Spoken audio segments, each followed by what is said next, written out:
Sir Ben, anong balita dyan?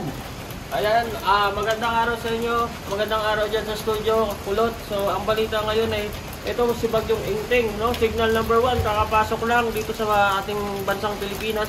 At nandito nga pala tayo sa building na hindi ko alam ang pangalan. So, ang Bagyong Ingting ay pumasok kaninang alas 5 at 16 na area ang apektado.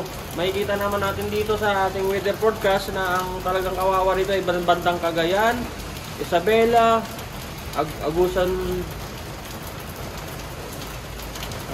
Ang hirap ng pangalan. So, bali ang nangyari dito ay pumasok sa Luzon area, so sa southern Luzon, no? Nandiyan yung Cagayan, Palayan, San Agustin, Guillermo, John, San Mariano, Cabayon, at napakarami pa.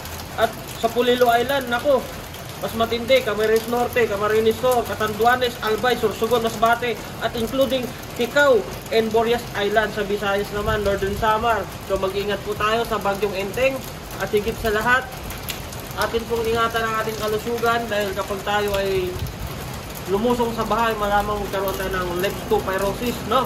Kaya ang update natin sa Bagyong Ingting ay talaga namang napakatindi at talaga namang kinikilingan. At sa Marikina naman ay alert level 3. Bandang alas 5 po siya ng hapon, lumakas yung ulan at kaya nagkaroon ng baha.